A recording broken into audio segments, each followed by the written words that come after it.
Mais si vous commencez à réaliser que pour créer l'abondance, vous devez générer l'abondance, vous pouvez changer votre façon de penser et de ressentir.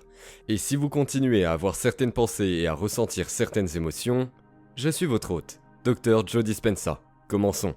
C'est probablement la demande la plus fréquente que nous avons reçue en référence, au sujet de la téléclasse au cours des derniers mois. Nous parlons beaucoup de la santé, nous parlons beaucoup de la création de la réalité, nous parlons de beaucoup de choses différentes autour du corps et de l'environnement.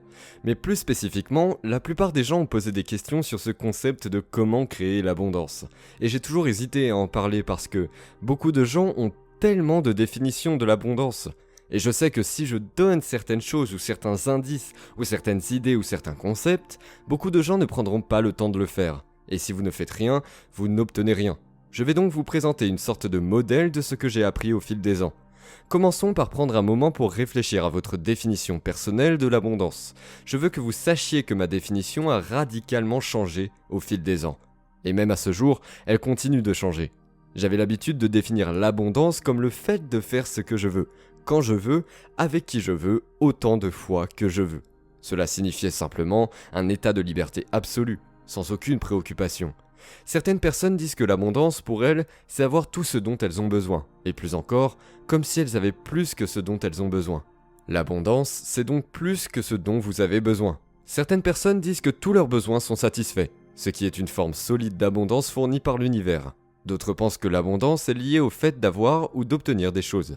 Je n'ai aucun problème avec l'une ou l'autre de ces idées, mais je vais demander à chaque personne qui écoute ce téléclasse ou qui participe au téléclasse de trouver une définition pratique de l'abondance et de prendre le temps de l'écrire dans les 2 prochains jours. Une fois que vous savez quelle est votre définition de l'abondance, qu'elle a un sens, vous pouvez alors l'obtenir. Si vous n'avez pas une définition claire de l'abondance, vous n'obtiendrez pas de résultats clairs ou solides. Donc, numéro 1, soyez clair sur votre définition de l'abondance. Deuxièmement, il est très important pour vous de commencer à changer votre perception du monde. Et c'est très important parce que les croyances et les perceptions de la plupart des gens, pour ceux d'entre vous qui connaissent mon travail, sont basées sur des expériences passées. Vous avez donc une série d'échecs, une série d'incidences ou d'expériences dans votre vie qui vous font tirer des conclusions sur l'argent, sur les choses, sur la richesse, et ainsi vous ressentez le manque. Et vous voyez des gens qui en ont, et vous les jugez, et plus vous les jugez, plus vous êtes séparés par polarité d'avoir ce que vous voulez. Mais je vais demander à tout le monde que si vous changez votre façon de voir les choses, je vous jure que les choses vont changer. Alors parlons-en, car les gens pensent que lorsqu'ils ont quelque chose, ils sont donc abondants. Et c'est en fait une pensée à l'envers. Le monde est un endroit abondant, très amical, très fourvoyeur, très fructueux. Et si vous pouvez changer votre perception du manque en pensant que vous êtes séparés de ce que vous voulez, que tout est déjà là, tout ce que vous avez à faire est d'y marcher ou d'y entrer. En changeant votre perception du monde ou votre perception de l'abondance, vous devriez commencer à voir les choses changer, car notre réalité est construite sur nos croyances et nos perceptions. Alors, réfléchissez à ceci.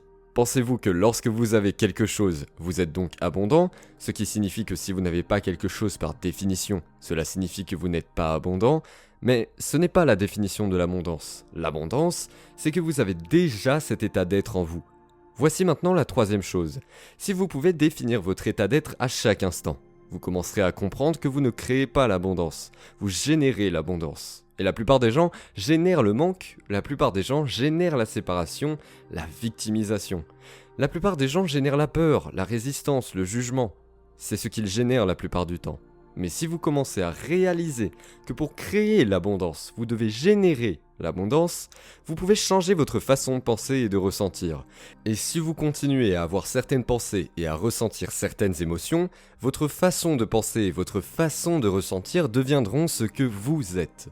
J'ai toujours dit que les pensées sont la charge électrique et que les sentiments sont la charge magnétique. Et cette combinaison de pensées et de sentiments, votre état d'être, produit une prévision. Vous diffusez des informations dans le champ quantique. Donc si une personne passe 10 minutes de sa journée à générer de l'abondance et le reste de la journée à se sentir victime ou séparée de ce qu'elle veut, alors sa vibration est en alignement avec son futur. Et il doit y avoir une correspondance vibratoire entre l'énergie d'abondance et cette réalité particulière dans laquelle vous allez rentrer. Il y a tellement de situations où nous vivons dans un état de peur, de séparation, de jugement, de résistance, de victimisation, de manque ou autre. Le problème avec ça, c'est que nous créons le monde que nous voulons d'une manière très limitée. Nous poussons, nous souhaitons, nous essayons, nous forçons, nous contrôlons les résultats dans notre vie parce que c'est la seule façon dont nous pensons pouvoir obtenir ce que nous voulons. Et parce que nous le recherchons d'une manière spécifique, au moment où nous le recherchons, nous définissons à nouveau la réalité avec nos sens. Et si nous définissons la réalité avec nos sens, notre vision du monde est basée sur notre réalité passée et présente. En d'autres termes, les gens entrent dans un état d'abondance et ensuite, ils commencent à regarder si leur compte en banque a changé. Ils commencent à chercher des choses parce que la plupart du temps, leur perception retourne dans un état de manque ou de résistance. Mais si vous étiez capable de changer votre énergie, ce qui signifie que vous passez à un état vibratoire qui est en alignement avec le futur, vous passez de la réalité basée sur les sens, où vous devez passer par 3 dimensions pour obtenir ce que vous voulez, traîner votre corps, travailler pour gagner votre vie, économiser de l'argent et faire tout cela, c'est ce que la plupart des gens font dans leur vie normale, à une réalité basée sur les quantas, qui est basée sur le non-sens, qui est basée sur le fait de ne pas utiliser vos sens pour définir la réalité. Vous utilisez votre énergie, vos vibrations et votre état d'être d'un moment à l'autre pour appeler la réalité à vous, pour l'amener à vous.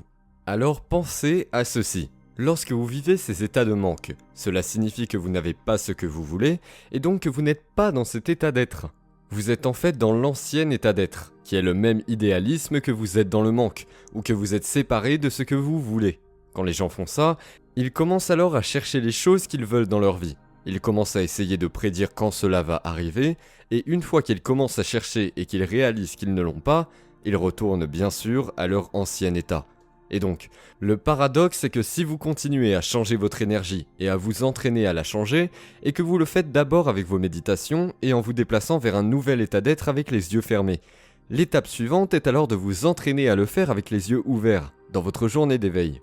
Avec quelle énergie vivez-vous alors votre vie ? La vivez-vous dans un état de passion ? Est-ce que vous la vivez dans un état de félicité ? Vivez-vous dans un état d'inspiration ? Vivez-vous dans un état de confiance ou d'invincibilité ?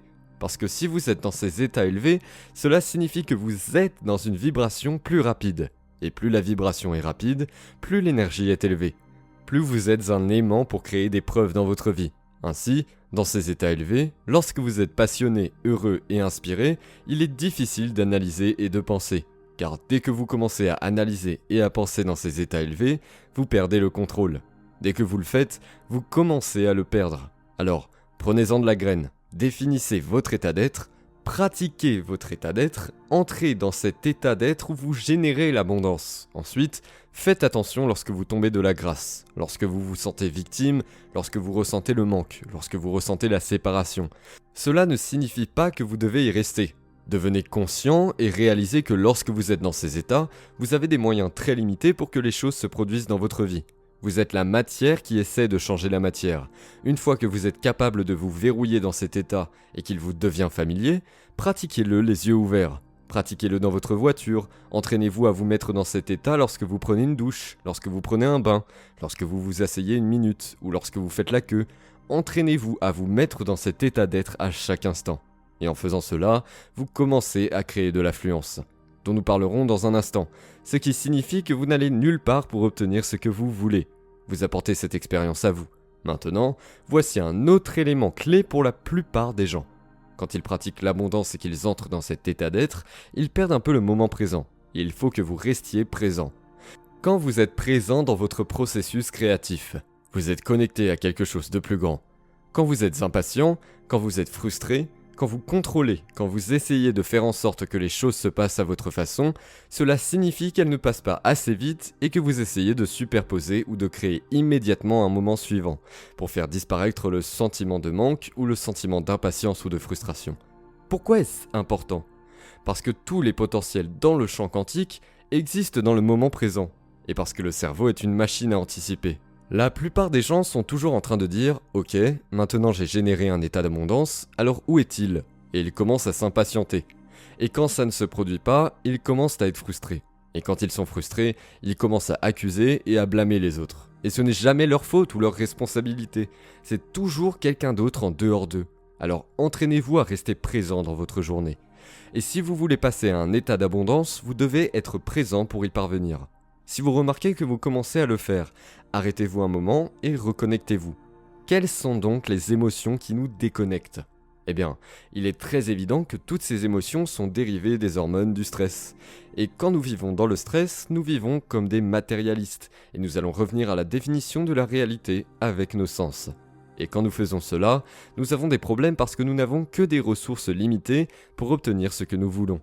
Alors les gens entrent en compétition, ils manipulent, ils trichent, ils mentent, ils font tout ce qu'ils peuvent pour obtenir ce qu'ils veulent parce qu'ils se sentent déconnectés de ce champ quantique. Donc, dans votre journée de réveil, pour que vous puissiez commencer à créer des effets dans votre vie, vous devez maintenir la vibration énergétique de l'abondance à un niveau constant. Et plus vous la maintenez constante, plus vous faites la connexion dans votre esprit, plus vous commencerez à voir un flux se produire dans votre vie. Vous commencerez à voir des choses bouger et changer. C'est le signe qu'il y a une correspondance vibratoire entre vous et votre destination. Donc, si vous pouvez remarquer les moments et les pensées qui limitent votre vibration, vous pouvez commencer à faire des changements significatifs. Et quels sont ces changements ? La plupart des gens disent que souvent, ils ne le font pas consciemment. Ils disent « ce n'est pas encore là, je ne les vois pas ». Dès qu'ils ne les voient pas, ils ressentent un manque et lorsqu'ils ressentent un manque, ils se découragent et n'y croient pas. Parfois, les choses ne se passent pas exactement comme vous le souhaitez. Cela m'est arrivé tellement de fois. Les choses vont mal et lorsqu'elles vont mal, vos intentions sont contrecarrées et les gens abandonnent. Ils en tirent une conclusion où ils disent que ça ne marche pas. Ils ont parfois des attentes qui ne sont pas satisfaites parce qu'ils voulaient que ça se passe d'une certaine façon et que ça ne se passe pas comme prévu. Les gens commencent à se comparer aux autres ou à juger les autres qui ont ce qu'ils veulent. Et ces états de jugement arrêtent, bien évidemment, le flux. Le but est de permettre de commencer à couler le long de la rivière. Et si vous pouvez couler, faire confiance et rester libre, votre énergie va continuer à circuler. C'est quand vous commencez à juger, à résister, à comparer et à analyser que vous bloquez le flux. Accordez-vous des moments où vous permettez aux choses de se dérouler, même si ce n'est pas comme vous l'attendez. Cela signifie simplement que vous êtes dans l'inconnu.